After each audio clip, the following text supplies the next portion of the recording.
नाम आप सभी को पता है, क्या नाम है मेरा? अनिल सर। ठीक है, तो आज आपको कक्षा 9वीं के लिए हम एक ऐसा चैप्टर करा रहे हैं जिसका नाम है परमाणु और अणु। सर ये चैप्टर ही क्यों? देखो ये बच्चों को थोड़ा कठिन भी लगता है, अणु क्या होता है, परमाणु क्या होता है, समीकरण वगैरह। तो आज इसको करा रहे हैं। इस पार्ट में से 7 नंबर के हर साल प्रश्न आते हैं। 7 नंबर में क्या होता है कि 2 प्रश्न 2-2 नंबर के। कितने? 2 ये पिछले साल का पैटर्न दिखा रहा हूं मैं। और बाकी ऑब्जेक्टिव, 3 ऑब्जेक्टिव में सही थोड़ी भी हो सकती है, सत्य असत्य कुछ भी।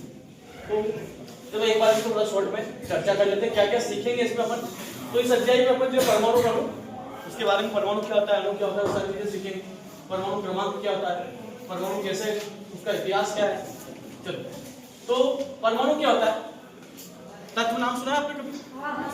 तत्व क्या होता है? तत्व बोलो बेटा, कोई भी तत्व बोलो। तत्व या यौगिक शुद्ध पदार्थ हो सकते हैं।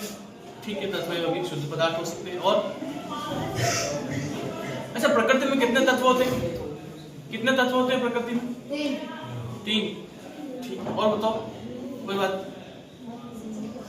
कितने तत्व होते हैं? चलो मैं बताता हूं। आपने बहुत सारी ऐसी महंगी महंगी धातुओं के नाम सुने होंगे, सोना, चांदी, लोहा।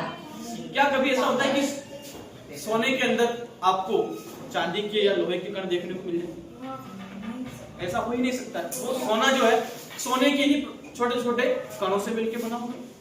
तो क्या बोलता है, तो किसे बोलते हैं, जो एक ही प्रकार के परमाणु से मिलकर बना होता है। परमाणु क्या होता है?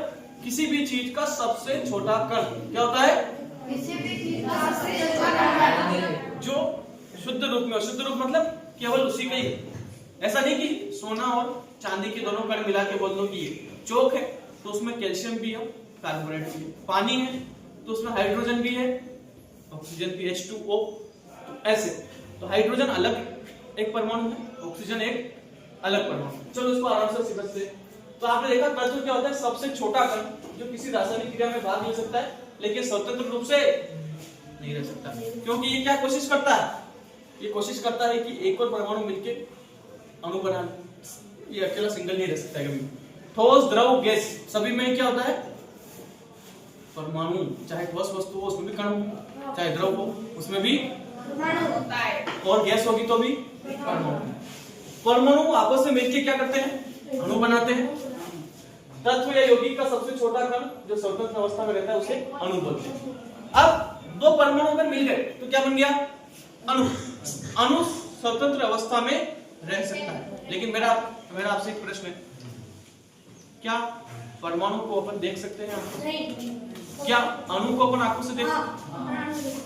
और सोचने आपको आश्चर्य होगा कि दोनों ही चीजों को अपन आंखों से, नॉर्मल आंखों से नहीं देख पाते। इसके लिए अपने को जरूरत पड़ती है माइक्रोस्कोप की और इलेक्ट्रॉन माइक्रोस्कोप, ऐसी चीजों की जरूरत पड़ती है। तो अब आप लोगों के सामने जब दिखता ही नहीं तो ऐसी चीजें क्यों पढ़ा रहे? आप तो ये बोल रहे दिखा ही कोई क्यों पढ़ा रहे, ऐसे बोलोगे। लेकिन इसको इसलिए पढ़ते क्या कि चाहे ठोस वस्तु हो, चाहे द्रव हो, गैस। ठोस मतलब तमाम चीजें आ गई, टेबल कुर्सी से लगा के हर वो चीज जो प्रकृति में पाई जाती है, चाहे गैस हो, उन सब का सबसे छोटा कण कौन सा है? परमाणु। इसीलिए अपन उसके अध्ययन करते हैं ताकि अपनों को पता लगे कि कोई सी चीज कैसे बनी। समझ में आ रहा है?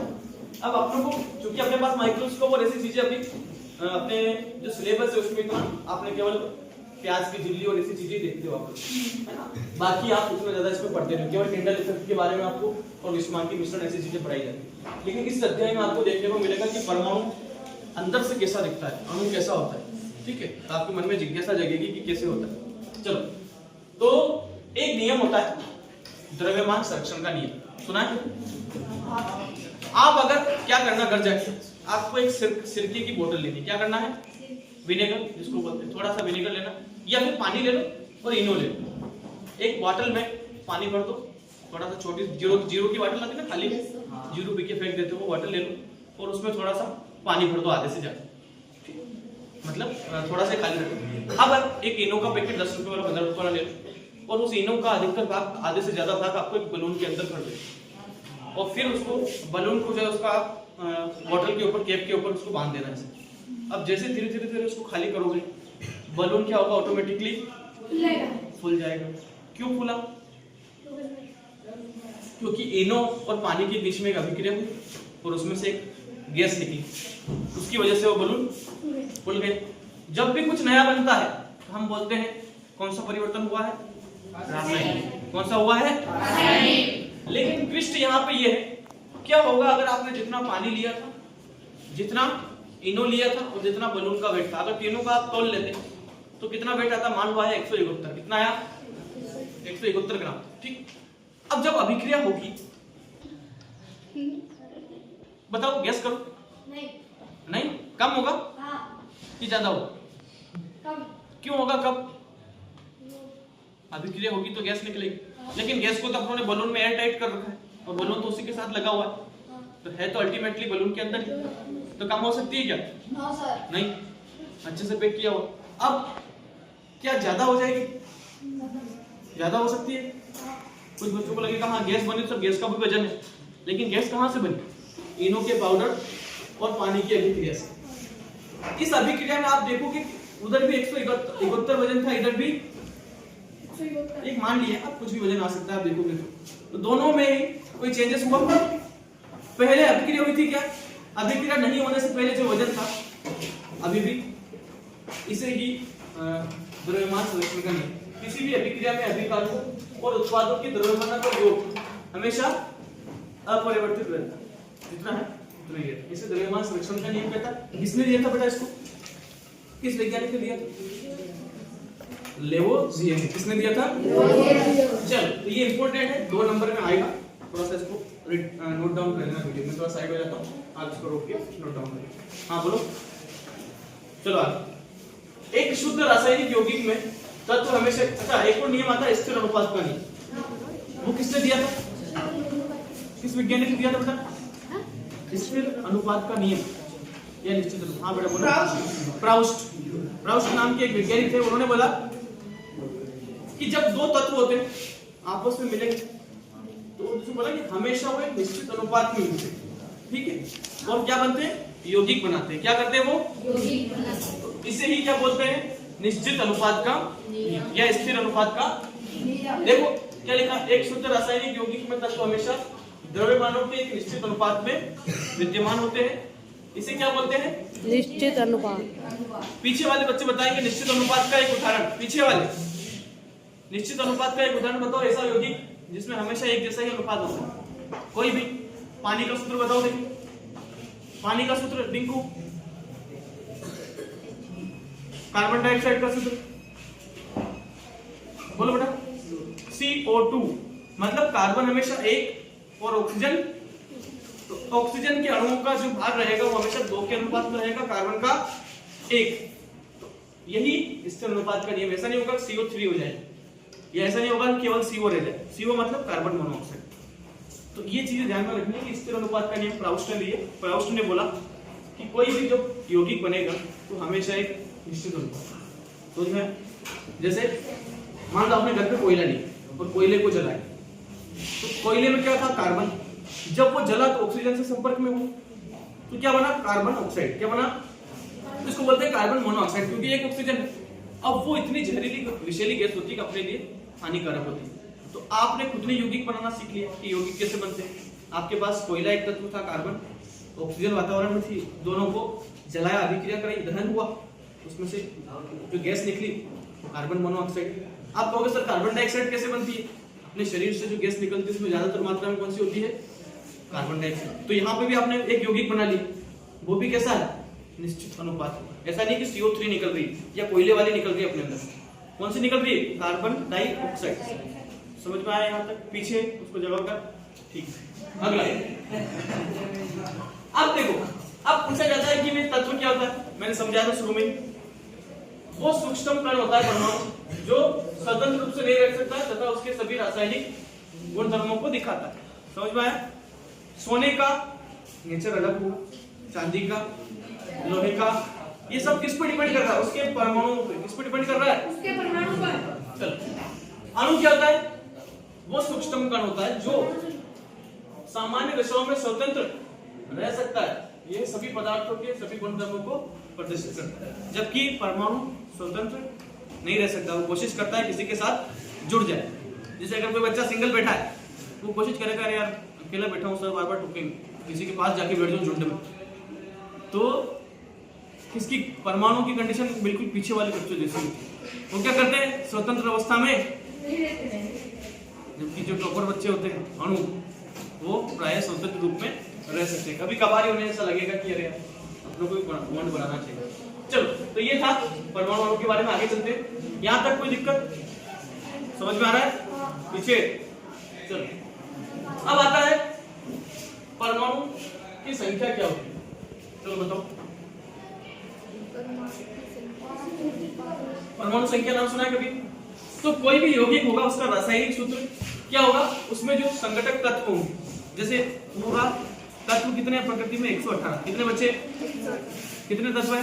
कुछ तत्वों के नाम बताओ, मैंने अभी बताया। कोई भी 5 तत्वों के नाम बताओ जो मैंने इतने बताया था कक्षा में। तत्वों के नाम बताने, यौगिक के नहीं। यौगिक में तो 2 तत्व मिले होते हैं, 2 या 2 से अधिक तत्व, लेकिन क्या और सबसे महंगी धातु सोना। सोना, सोना भी क्या है, तत्व है भाई।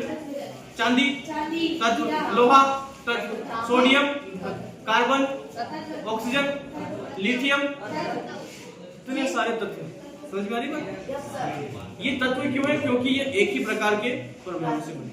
तो यहाँ थोड़ा सा टेंशन नहीं लेनी, और उनको जो क्रमांक होता है उस पर दिखाते हैं। 118 सबका एक नंबर होगा, हाइड्रोजन का 1 है, हीलियम का 2। जैसे आवर्त सारणी एक बार घर पे जाके देखोगे तो आपको समझ में आएगा कितने तत्व है। चलो, अब आणविक यौगिक किसे बोलते हैं? तो आणविक यौगिक के रासायनिक सूत्र किससे पता लगते हैं? संयोजकता से। कैसे पता लगते हैं बच्चे? संयोजकता से। अब आपको थोड़ा समझ में नहीं आ रहा होगा, इधर दिखा दे। जैसे ये कल भी सिखाया था, आप देखोगे इधर ध्यान से, आपने क्या देखा कि सर आणविक सूत्र कैसे बनते हैं? इधर देखो, मतलब जब 2 अणु मिलेंगे तो उसका एक सूत्र बनेगा। जैसे ये क्या है, ऑक्सीजन। क्या है, ऑक्सीजन। और मान लो इधर क्या है, मैग्नीशियम। क्या है बच्चे, मैग्नीशियम। अब ये जब दोनों मिलेंगे तो क्या बनेगा, मैग्नीशियम ऑक्साइड। क्या बनेगा, मैग्नीशियम ऑक्साइड। लेकिन आप देखोगे इधर 2 परमाणु हैं ऑक्सीजन के, यहाँ 2 लिखेंगे मैं, दोनों तरफ बराबर भी तो होना चाहिए। मैं यहाँ क्या करता हूँ, तो लिख देता हूँ। अब 2 मैग्नीशियम ऑक्साइड, 2 मैग्नीशियम, 2 बराबर हो गए। लेकिन सवाल ये नहीं कि समीकरण को बैलेंस करना। बैलेंस करना 10वीं में सीखोगे आराम से। अभी सीखना है कि सर आणविक सूत्र कैसे बनता है। वो बनता है संयोजकता से। कैसे बनता है? संयोजकता से। जैसे सोडियम का नाम सुना आपने? सोडियम का जो आवर्त सारणी है उसमें जो नंबर है, किस नंबर पे आता है? 11 नंबर। किस नंबर पे आता है? और आपने एक सिद्धांत पढ़ा होगा उससे, वो है नील्स बोर का। किसका है? Niels Bohr. बोर का एक परमाणु मॉडल देखा होगा जिसमें 4 कक्षाएं होती हैं। देखा? ठीक है, एक पटिया लेके आया था मैं, उसमें अलग अलग चीजें रख के दिखाई थी, ऐसा जिसमें अलग अलग। तो यहाँ पे क्या हो रहा है, इसका परमाणु क्रमांक कितना है? 11। इसका मतलब है इसमें इलेक्ट्रॉन, प्रोटॉन और न्यूट्रॉन की संख्या कितनी है? सब मिला के लगभग 11 इलेक्ट्रॉन है, मान लो 11 इलेक्ट्रॉन, ये समझ लो सिंपल सा। अब उसमें एक नियम दिया गया बाद में कि लास्ट वाले कक्षा में ये नियम है कि 8 होना चाहिए। कितने होने चाहिए? 8। तो आप देखते हैं इसको, सबसे पहले कक्ष में कितने आ सकते हैं? नियम है 2, 8, 18, 32, ये रूल है वैसे। लेकिन शुरू के 20 तत्वों के लिए आप लास्ट वाले तीसरे वाले कक्ष में कितने ला सकते हो? 8। तो पहले में कितने रख दिए? मान लो मैंने 1, 2 रख दिए, 2 आ सकते हैं पहले कक्ष में। अगले में कितने आ सकते हैं? 8। अगले में वापस कितने आ सकते हैं? ज्यादा से ज्यादा 8। लेकिन आप जोड़ो 8 और 2 10 है कितने? एक ही रख सकते हैं बस सब तो एक रखोगे तो आप, लेकिन नियम क्या कहता है? लास्ट वाले कक्ष में कितना होना चाहिए? 8। क्या 8 हो पाएंगे इसके? नहीं हो पाएंगे। अब इसको क्या करना पड़ेगा? इसको या तो ये इलेक्ट्रॉन किसी को देना पड़ेगा या किसी से 7 इलेक्ट्रॉन या तो ये किसी से ले ले उधार, तब इसके 8 हो जाएंगे, या 1 इलेक्ट्रॉन दे दे। तो इसके लिए ज्यादा सरल कौन सा है? 1 इलेक्ट्रॉन देना। क्या सरल है इसके लिए कि 1 इलेक्ट्रॉन निकाल दे तो लास्ट वाले कक्ष में हो गए, कंडीशन सेटिस्फाइड, 8 हो गए। लेकिन अब तुम इतना सा समझ लो, सिंपल भाषा पर इसे नजदीक है, तो ये जो लास्ट वाले कक्ष में 8 इलेक्ट्रॉन पूरा करने के लिए इलेक्ट्रॉन लेना और देने की जो प्रवृत्ति है, ये क्या है? संयोजकता है। क्या है? संयोजकता। तो सोडियम की संयोजकता कितने इलेक्ट्रॉन लेने से इसका काम, देने से काम हो जाएगा? 1। संयोजकता समझ में आया? अब मान लो मैं एक और तत्व देता हूं, ठीक है? मान लो तुमको दे दिया हाइड्रोजन, क्या दे दिया? हीलियम। हीलियम का परमाणु क्रमांक होता है 2। कितना होता है? 2। आप कहोगे सर इसका तो बहुत सिंपल है, ये तो फर्स्ट में नहीं भरा गया, और तो भले कितने चक्र है उसका, तो जब इसके अंदर इलेक्ट्रॉन 2 है तो ये नहीं हो गया ना काम इसका। तो जब आप पूछोगे सर जिसमें 8 नहीं हो सकते उसका क्या करें? पहले कक्ष में सीमा लिमिट ही 2 की है, ऐसे में क्या होगा? 2 से ही ये सेटिस्फाइड। समझ में आया? संयोजकता निकालना है, उसके लिए क्या बताना चाहिए? पहली चीज परमाणु क्रमांक। क्या बताना चाहिए? परमाणु क्रमांक। और उसके बाद ये नियम, ये 4 कक्षाएं होती है, इनको गिनती से अपन 1 2 3 और 4 दिखाते हैं। इंग्लिश में इसको K L M और N से बताते हैं। समझ में आया? ठीक है, ये बोर और बरी का सिद्धांत है जो अगले चैप्टर में और आराम से। अभी संयोजकता समझ में आया? कोई भी तत्व क्या करता है? यौगिक क्या करता है? अपना इलेक्ट्रॉन देने और लेने के लिए कोशिश करता है। उसके लिए उसको क्या नियम है? अष्टक पूरा करना है। उसमें जो संख्या रहेगी वही क्या रहेगा उसका? संयोजक। यहां तक समझ में आया? तो यहां पे एक शब्द आया था, संयोजकता से पता लगता है आणविकता का सूत्र। ठीक है, जैसे कि एक बता देता हूं,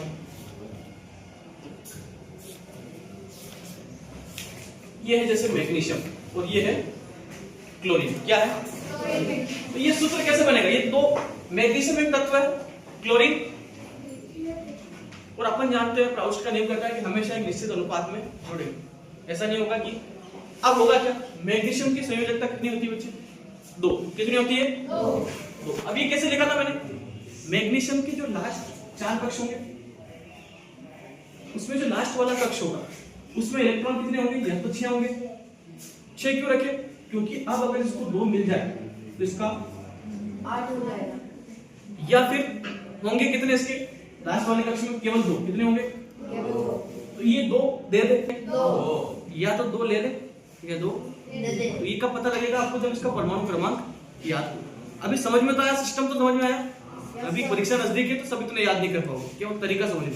ठीक है, और ये परीक्षा में आता है मैग्नीशियम क्लोराइड वाला, पिछले साल आया था। 2 हो गया। क्लोरीन, क्लोरीन को कितने की जरूरत पड़ती है? 1। क्लोरीन को कितने की? 1। अब बस इसका सूत्र बनाना तो एक ही सिस्टम है, क्रॉस मल्टीप्लाई करो ये इधर। अब मैग्नीशियम कितना हो गया? 1 लिखने की जरूरत है क्या? सिंपल, मतलब कुछ नहीं है, मतलब 1। क्लोरीन के आगे क्या लिख दूं? तो ये क्या बन गया? मैग्नीशियम क्लोराइड का आणविक सूत्र। कैसे बनाया? संयोजकता से। कैसे बनाया? सिस्टम समझ में आया? हाँ। ठीक है भाई, किसी को डाउट? ये लाइन बड़ी इंपॉर्टेंट है, इससे कम से कम पिछले साल 2 प्रश्न आए, मैग्नीशियम क्लोराइड का, एल्यूमिनियम क्लोराइड का, और कोई भी बता देंगे लास्ट में सोल्व करवा देंगे। अगला कोई पढ़ो, कार्बन 12 वाला, ये वाला प्रश्न पढ़ो। आवाज आना चाहिए।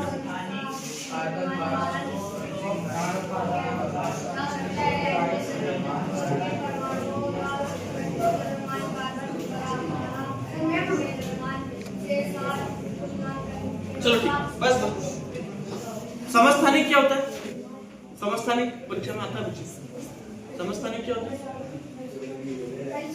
सम मतलब समान, स्थान मतलब समान स्थान हो। किस चीज के?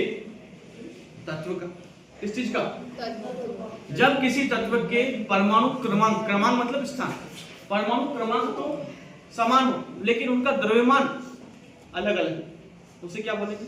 समस्थानिक। क्या बोलेंगे? तो अब वैज्ञानिकों के सामने चुनौती थी कि परमाणु दिखता नहीं है, पहले तो माइक्रोस्कोप का यूज करते हैं, अब उसमें कितना द्रव्यमान होता है उसको कैसे पता करें? भाई जो चीज दिखती है उसको तो अपन तौल के वेट करके द्रव्यमान आइडिया लगा सकते हैं थोड़ा बहुत, लेकिन जो चीज दिखती नहीं उसका कैसे पता लगाएंगे?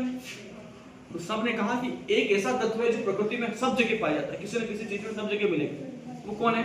कार्बन। कौन सा है? कार्बन। और उस कार्बन में भी अलग अलग परमाणु द्रव्यमान वाली चीजें, तो उन्होंने कहा कार्बन 12 वाला। कौन सा लेना पड़ेगा? इसको देख के अपन बाकी की गणना कर सकते हैं, इसको देख के बाकी तत्वों के अपन परमाणु द्रव्यमान आसानी से निकाल सकते हैं। तो इन्होंने क्या किया, एक कार्बन परमाणु लिया, कौन सा वाला, 12। समस्थानिक क्यों लिखा, क्योंकि कार्बन 12 वाला लिया, 12 परमाणु क्रमांक वाला लिया। के सापेक्ष द्रव्यमान 12 निर्दिष्ट किया जाता है। कितना किया जाता है, अन्य सभी तत्वों के परमाणु का सापेक्ष द्रव्यमान कार्बन 12 परमाणु के द्रव्यमान के साथ तुलना करके प्राप्त करते हैं। इसको ऐसे समझो, अगर अपने पास तोलने का सब कांटे ही खत्म हो जाए, कोई है ही नहीं, मेजरमेंट ही नहीं, तो अपन कैसे पता करेंगे कि किसी चीज को तोलने। तो आप क्या करोगे, आप कहोगे कि सर हमारे गांव में एक आदमी है, वो सब कांटे गायब हो गए, लेकिन उसका वजन उसको पता है, उसका वजन कितना है, मान लो 100 किलो। और वैसा कोई आदमी, या मान लो एक छोटे बच्चे, किसी ने कहा कि जो छोटा बच्चा है उसका वजन हमेशा एक निर्धारित होता है, 2 किलो से ज्यादा होता ही नहीं, 2 किलो से कम हो सकता है, 2 किलो से ज्यादा तो होता ही नहीं। तो एक नियम बना लिया गया कि अपन जोड़ेंगे किससे, एक छोटे बच्चे की वजह से। किससे जोड़ेंगे, क्योंकि सब जगह मिल जाते हैं छोटे बच्चे। तो वैसे ही कार्बन द्रव्यमान निकालने के लिए परमाणु का क्या चीज इस्तेमाल करी, कार्बन 12, क्योंकि ये सब जगह प्रकृति में, लकड़ी में कार्बन, जो कोयला है उसमें कार्बन है, कपड़े में कार्बन है, इसीलिए इसको लिए। तो पेन में भी कार्बन है, शाही है उसमें भी कार्बन है। चलो अब ये इंपॉर्टेंट है, एवोगैड्रो स्थिरांक क्या होता है, तो ये संख्या ऑब्जेक्टिव में आएगी, वो रट लेना इसको, 6.022 × 10⁻23, ये ध्यान रखना, तो एवोगैड्रो स्थिरांक है। चलो अब आता है इंपॉर्टेंट रासायनिक संयोजन के नियम। 2 नियम है, द्रव्यमान संरक्षण का और स्थिर अनुपात का, दोनों में ऊपर दिखा चुका है। संयोजन किसको बोलते हैं, जुड़ना। यहाँ देखो, जब कोई दो पदार्थों के बीच में रासायनिक अभिक्रिया सिद्धांतों पर आधारित होती है, सिद्धांतों को रासायनिक नियम कहते हैं। जैसे देखो मैंने बताया था, मैग्नीशियम और ऑक्सीजन मिला मैग्नीशियम ऑक्साइड। यहाँ किससे दिखाया, A+B। इसको क्या बोलेंगे, जो प्लस में इधर वाले पदार्थ बोल रहे हैं, लेकिन इसको अपन बोलेंगे अभिकारक। क्या बोलेंगे बच्चे, और ये होता है उत्पाद। यहाँ थोड़ा सा गड़बड़ कर दी इन्होंने, क्या लिखोगे यहाँ, अभिकारक। नोट डाउन कर लेना, काम की चीज। ये आगे स्थिर अनुपात का नियम मैंने सिखा रखा है, एक बार फिर से पढ़ देता हूँ। कोई भी शुद्ध रासायनिक यौगिक सदैव उन्हीं तत्वों से निर्मित होगा और द्रव्यमान का अनुपात सदैव समान होगा, फिर चाहे यौगिक किसी भी स्थान से प्राप्त किया हो, निर्माण की पद्धति कोई भी। अब जैसे अपन ने कार्बन डाइऑक्साइड छोड़ी और विनेगर में मीठा सोडा डाला, तब भी कार्बन डाइऑक्साइड बनी, लेकिन दोनों का सूत्र हमेशा क्या रहेगा, CO2। ऐसा नहीं कि CO3 या CO बन जाए। यही नियम कहता है स्थिर अनुपात। समझ में आया पीछे टिंकू, ठीक है। अब आता है डाल्टन का परमाणु सिद्धांत। एक वैज्ञानिक थे डाल्टन, क्या नाम था उनका, डाल्टन। तो उन्होंने एक नियम दिया, तो उनका नियम क्या था, इधर देखो, परमाणु सिद्धांत और द्रव्यमान संरक्षण दोनों के नियम को समझाते हैं। पहला, सभी द्रव्य मतलब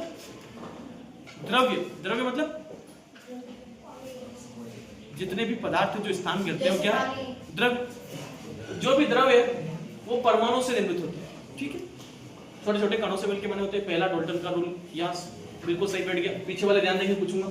अगला, परमाणु अविभाज्य सूक्ष्मतम कण होते हैं, मतलब परमाणु को जो पहले चीज दिखती नहीं है उसको कैसे काटे, कैसे पता लगेगा इसके अंदर और क्या चीज है, समझ में आ रहा है। जो रासायनिक अभिक्रिया में न तो उत्पन्न होते हैं और न ही उनका विनाश होता है। अभी पढ़ा था द्रव्यमान संरक्षण का नियम, जस्ट ऊपर। दिए गए तत्व के सभी परमाणुओं के द्रव्यमान एवं रासायनिक गुणधर्म समान होते हैं। हर तत्व अपने परमाणु के हिसाब से अपना बिहेवियर करेगा, समझ में आ रहा है। भिन्न भिन्न तत्वों के परमाणु के द्रव्यमान एवं रासायनिक गुणधर्म भिन्न भिन्न होते हैं। सोना अलग तरह का नेचर दिखाएगा, चांदी अलग, तो अलग अलग तत्व अलग अलग गुणधर्म दिखाते हैं। चलो अगला, लास्ट, भिन्न भिन्न तत्वों के परमाणु परस्पर छोटी पूर्ण संख्या के अनुपात में सहयोग करके एक यौगिक का निर्माण करते हैं। स्थिर अनुपात का नियम भी इसने डाल्टन साहब ने बता दिया। अगला, किसी भी यौगिक में परमाणु के सापेक्ष संख्या एक प्रकार की निश्चित होती है। जो परमाणु की संख्या होगी वो हमेशा, भाई हीलियम के 2 परमाणु संख्या मान लो, परमाणु क्रमांक है तो वो हमेशा 2 ही रहेगा, ऐसा नहीं हीलियम का 10 कर दिया अगले का, ठीक है, नियम बोलो। चलो अब नया परमाणु सिद्धांत क्या कहता है, नया परमाणु सिद्धांत क्या कहता है, तो पढ़ो, हाँ जोर से। परमाणु सिद्धांत, आधुनिक परमाणु सिद्धांत। परमाणु किसी भी तत्व का वह है जो किसी रासायनिक अभिक्रिया में बिना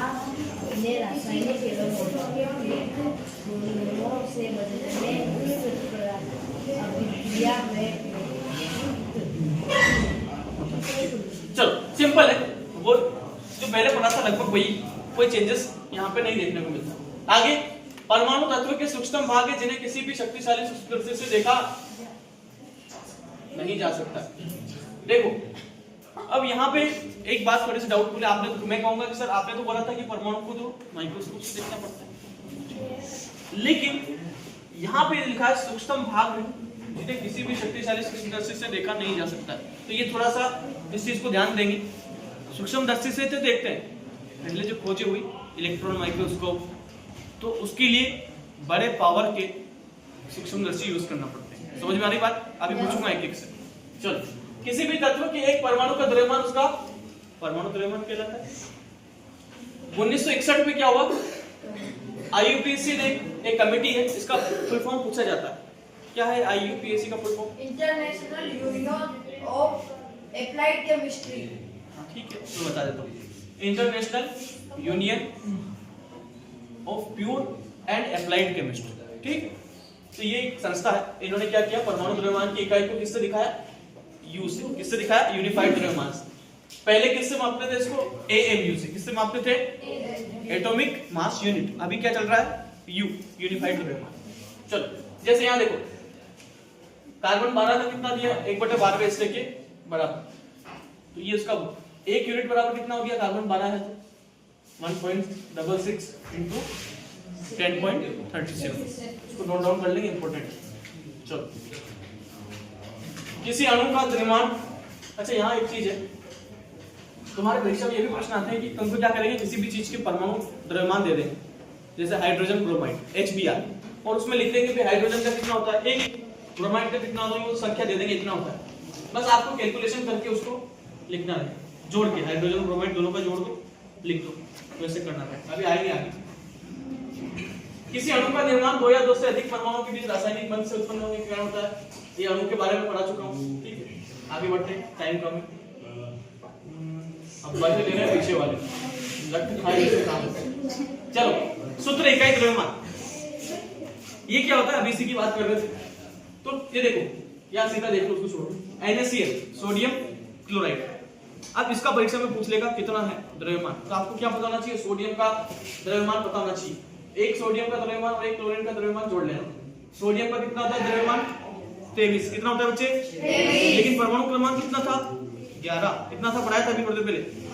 तो परमाणु द्रव्यमान और परमाणु क्रमांक दोनों अलग अलग चीजें। 23 और ये कितना हो गया क्लोरीन का? 35। कितना हो गया? 35.5। कितना है?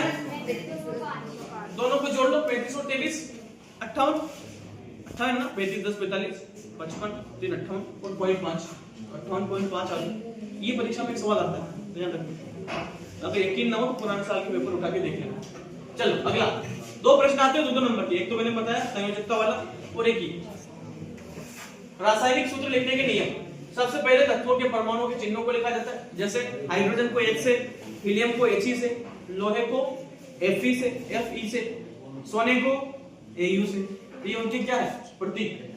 अब इन चिन्हों के नीचे इनकी संयोजकता को लिखा जाता है। भाई उनकी संयोजकता कितनी? मैंने लिखा था, ये देखो मैंने लिखा, ये इसका प्रतीक चिन्ह हो गया, नीचे इसकी संयोजकता है। अब क्या बोल रहा है? अब संयोजित परमाणु को क्या कर देते हैं? जो लिखे हैं संयोजकता लिखी, उसको क्या कर देते हैं? क्रॉस। पहला परमाणु दूसरे परमाणु की संयोजकता ग्रहण करता है और दूसरा परमाणु पहले परमाणु की संयोजकता को ग्रहण कर लेता है, और ये रासायनिक सूत्र तैयार हो गया। तो इससे प्रश्न आता है। अब दूसरा, जब संयोजकता होती है तो अधोलिखित नहीं होता है। अगला, जब बहु परमाणु आयन अधिक संख्या में होते हैं तो उस बहु परमाणु आयन को कोष्ठक में लिखकर प्रदर्शित करते हैं। जैसे ऑक्साइड का होता है OH, क्या होता है? OH। तो जब आप इसकी संयोजकता लिखोगे तो आप पाओगे कैल्शियम की संयोजकता कितनी होती है? 2। कितनी होती है? 2। तो आप यहाँ करके दिखा देता हूँ, ज्यादा अच्छा रहेगा। मान लो कैल्शियम और ये हाइड्रोनियम आयन दोनों लिख दिए। अब क्या होगा? कैल्शियम की संयोजकता 2। सर कैसे पता लगी? परमाणु क्रमांक देखा, चारों संकल्प बनाए, लास्ट में जितना लेना इलेक्ट्रॉन देना था अष्टक पूरा करने के लिए, वही इसका क्या था? संयोजकता। 2 आ गई। इसकी कितनी होती है? 1। कितनी होती है? 1। अब जब इसको लिखा तो आप कहोगे सर क्रॉस कर दो, क्या बन गया CaOH2। हाँ सर। लेकिन अभी एक नियम पढ़ा था, अभी जस्ट पढ़ी, इसको क्या लिखते हैं फिर ब्रैकेट में। क्यों लिखते हैं इधर को, यही लाइन भी सिखा रहे थे, क्यों लिखते हैं ब्रैकेट में, कहां गया, जब बहु परमाणु का है, मतलब OH मतलब बहु परमाणु क्यों हुआ OH, ऑक्सीजन भी है हाइड्रोजन भी है। जब बहु परमाणु का अधिक संख्या में होते हैं तो उस बहु परमाणु का को कैसे लिखते हैं, कोष्टक में। अगर सिंगल अकेला आदमी होता है, सोडियम क्लोरीन कोई भी एक, तब तो उसको कोष्टक में नहीं लिखने वाले थे। जैसे यहाँ देखो बेटा, आवाज मत करो, इधर देखो, मैग्नीशियम पूरा एक तत्व, क्लोरीन एक पूरा तत्व था तो सीधा लिख दिया MgCl। लेकिन यहाँ ऑक्सीजन अलग है, ये एक यौगिक है, ऐसी कंडीशन में अपने को क्या लगाना पड़ेगा, ये नियम है, ध्यान रखना। अगली बड़ी कक्षाओं में बहुत काम की चीजें बच्चे, तुमको ऐसा लग रहा होगा कि क्या पढ़ा रहे हैं, लेकिन 10वीं में आते हैं तो फिर हवा नहीं लगती है, कार्बन और उसके कंपाउंड यौगिक पढ़ते हैं, कार्बन और उसके यौगिक। तो अभी तो तुम्हारे लिए बस मान के तो तुम 10वीं में आ ही गए। चलो आगे, अगला हो गया था ये, अगला मोलर द्रव्यमान क्या होता है। किसी भी पदार्थ के एक मोल कणों में के द्रव्यमान का जोड़ होता है, उसे क्या बोलते हैं, मोलर द्रव्यमान। एक मोल बराबर भाई 6.0, जितना एवोगैड्रो की संख्या थी 6.022 गुणित 10 की घात 23। यहाँ 1023 लिख दिया, कंफ्यूज मत होना, गलती है यहाँ, सुधार लेना इसको।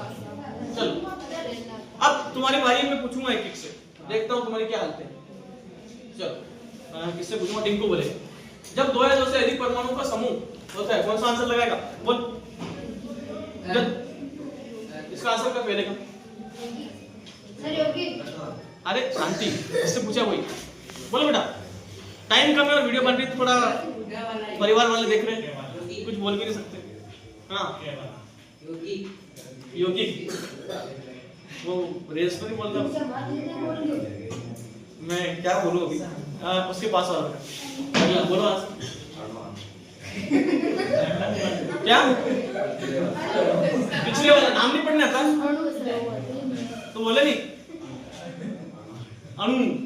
भाई दो या दो से अधिक परमाणु का समूह क्या कहलाएगा, अणु। क्या दिक्कत आ रही तुमको, बैठ जाओ। चल अगला, अगला आंसर कर टिंकू, किन तत्वों की परमाणुता दो होती है, हाँ कैसे पता लगा, हमेशा देखा होगा ऑक्सीजन का सूत्र O2 लिखते हैं अधिकतर, तो भाई ये ऑक्सीजन देखते से ही लगा देना, टेंशन की कोई बात ही नहीं। अगला अभी पढ़ाया था जिसने, ये बताएगा कौन, सर ये हमारे अपने दर्जी भाई, बोलो टेलर साहब। हाँ टेलर साहब बोलो।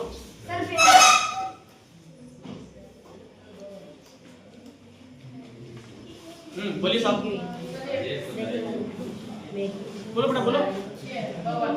ब वाला Mg2Cl2, हाँ नहीं पढ़ना।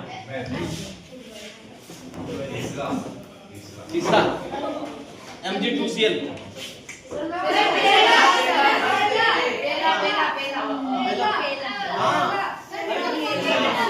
चलो बस आवाज नहीं, बैठ जाओ। अगला आंसर दिख रहे थे मुझको, सल्फेट का सूत्र, ये थोड़ा कठिन हो जाएगा लेकिन अपने सोलंकी जी बताएंगे। तीन ऑब्जेक्ट की बातें इस पार्ट से। हाँ बोलो बेटा, आवाज नहीं, चलो अमोनियम सल्फेट का सूत्र बोलो बेटा, लगाओ तुक्का।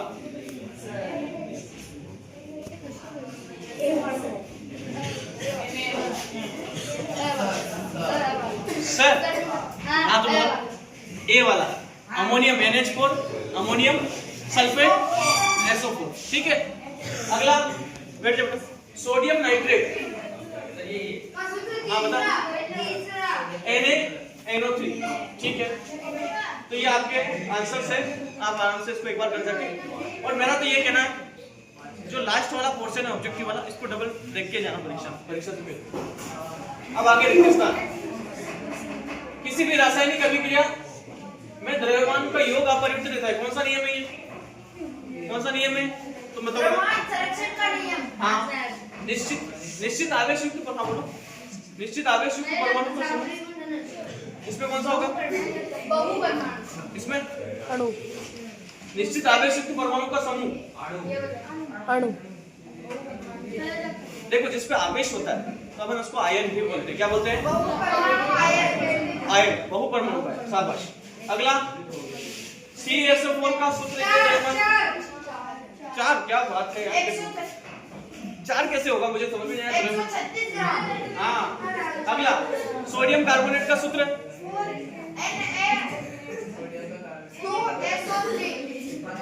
SO3। कार्बोनेट मतलब CO2, Na2CO3 और अमोनियम सल्फेट का जस्ट ऊपर लिखा था, ये ऊपर लिखा है अमोनियम सल्फेट का NH4। बस ये आगे पढ़िए। आप सत्य असत्य की बारी।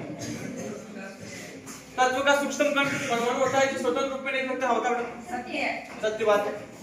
किसी न तो उत्पन्न होता है नहीं नष्ट। सत्य बोले सत्य। डर का माहौल। किसी पदार्थ के एक मोल का द्रव्यमान उसके सापेक्ष परमाणु द्रव्यमान के टिप्पणी है क्या तुम लोगों ने? यार सभी सत्य है। तो किसी पदार्थ के एक मोल का द्रव्यमान उसके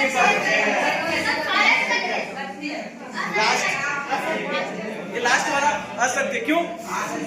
एल्यूमिनियम। अरे आवाज मत। एल्यूमिनियम क्या होता है? हाँ खड़े हो जाओ तीनों चारों पीछे वाला। एल्यूमिनियम कौन सा होता है? द्विपरमाणु नहीं होता तो फिर कौन सा होता है? 3 परमाणु वाला। कितने वाला होता है? 3। थोड़ा ध्यान रखिए। अवकेंद्रों की संख्या 6.022 गुणित 10 की घात 23। एक बार और याद करूं। अब बताओ ऊपर देखिए 1 ग्राम हाइड्रोजन में कितने परमाणु होंगे? एक ही 6.0। कितनी बार आ गया? ये परीक्षा में आता ही आता है। चलो ये परमाणु का वो पुंज जो आयन की तरह व्यवहार करता है उसे, हाँ बता बेटा, परमाणु का वह पुंज जो आयन की तरह व्यवहार करता है उसे क्या बोलेंगे? कल परसों पढ़ाया था जस्ट, बोलो। अभी थोड़ी देर पहले आया था, रेगिस्तान में भी आया था। वो परमाणु का है। पदार्थ के एक मोल अणु का द्रव्यमान उसका मोलर द्रव्यमान देख क्या था? कैल्शियम हाइड्रोक्साइड का सूत्र बताया था जस्ट। Ca। उस भाई का अंदाज बहुत अच्छा लगा। Ca। अरे सर दिख रहा हो। कोष्टक दिख लगा रहा। के बताया एकदम। चलो अगला सल्फ्यूरिक अम्ल का सूत्र। हाँ H2SO4। सोडियम क्लोराइड का सूत्र। अच्छा ये बहुत सिंपल है। इस बार जेठालाल के नाटक में क्या होता है, बबीता जी जेठालाल को बोलते हैं कि मेरे लिए 1 किलो सोडियम क्लोराइड लेके आओ। जेठालाल बड़ा कंफ्यूज हो जाता है, वो देखता है सोडियम क्लोराइड, वो बोला हाँ ले आऊंगा। वो बेहतर साहब से जाके पूछता है सोडियम क्लोराइड क्यों? अरे नमक जेठालाल, नमक। क्या बोलते हो? नमक। सोडियम क्लोराइड का सूत्र क्या है? सोडियम मतलब Na, क्लोराइड मतलब Cl। बस सिंपल सा, इसमें कोई बात कुछ नहीं है। चलो परमाणु से क्या समझते हो? वो सूक्ष्म कण जो स्वतंत्र अवस्था में अणु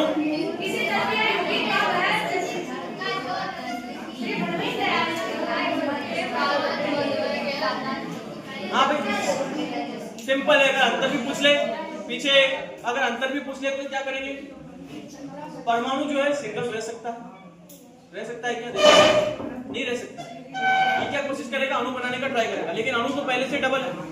वो बड़ी कोशिश तो करेगा, वो भी हर डबल आदमी की कोशिश करता है और ज्यादा हो जाए।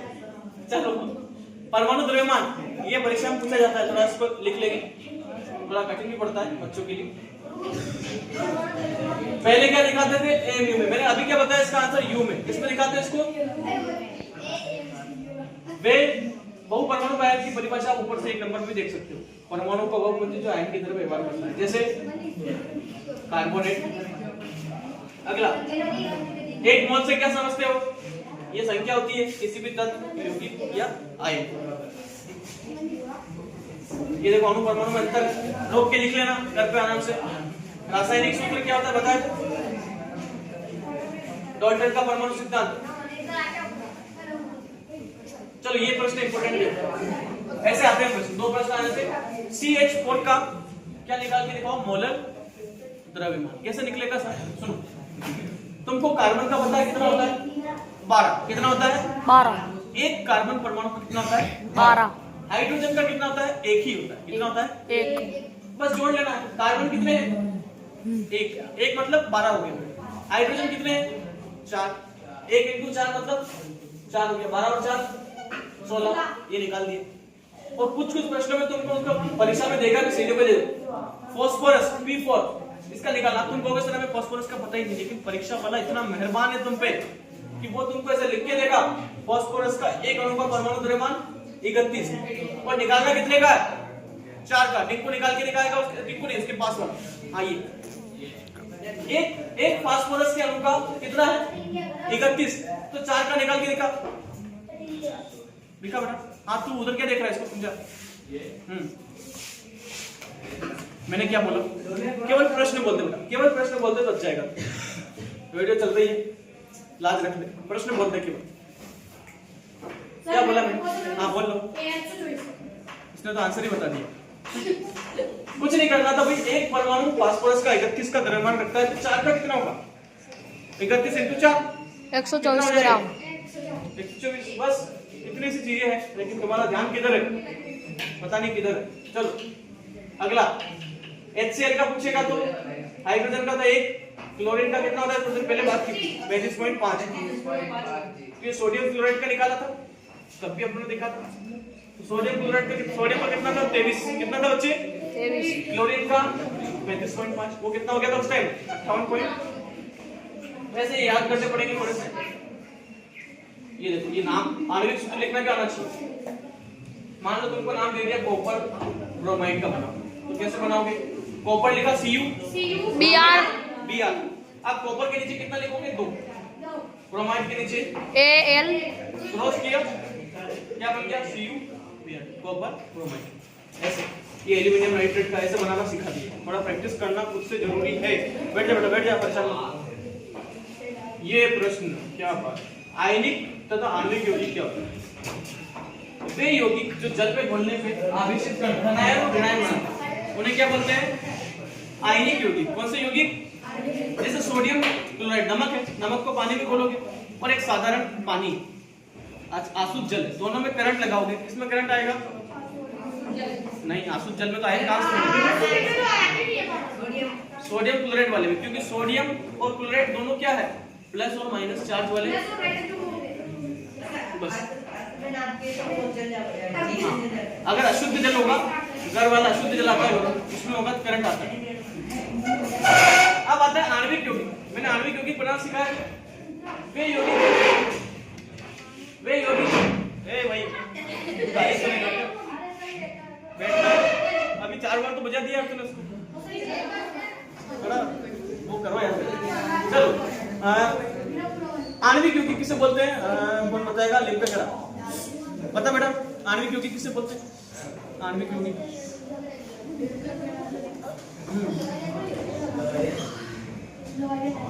दिक्कत ये नहीं है कि तुम पढ़ नहीं रहे हो, दिक्कत ये है कि तुम ध्यान नहीं लगा रहे हो। ध्यान नहीं लगाने के अलावा तुम लिख नहीं रहे हो, नोट डाउन नहीं कर रहे हो, वापस कब पढ़ोगे। चलो तो सिंपल है, वे यौगिक जो विभिन्न तत्वों के, फिर वही बात काटा कुटा, गाली निकल जाएगी भाई मेरे मुंह से। वे यौगिक जो विभिन्न तत्वों के परमाणुओं के परस्पर एक निश्चित अनुपात से जुड़ के बने होते हैं और जल में घोलने पे आयन नहीं बनाते, उनको क्या बोलते हैं, आणविक यौगिक। जैसे कार्बन डाइऑक्साइड कोई आयन बनाती है क्या, नहीं। अमोनिया, ये सब क्या है, आणविक यौगिक। थोड़ा सा फर्क, वो आयन बनाते हैं, आयन नहीं बनाते। चलो अगला, इसमें कौन भूजा हुआ चूना, इसका सूत्र क्या होता है, हाँ क्या बात है, एकदम चील की निगाह है तुम्हारी, अर्जुन भी फेल तुम्हारे।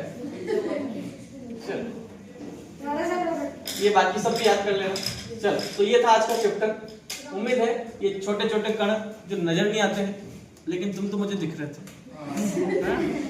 अभी वीडियो बंद होने के बाद तुमको देखते हैं। धन्यवाद।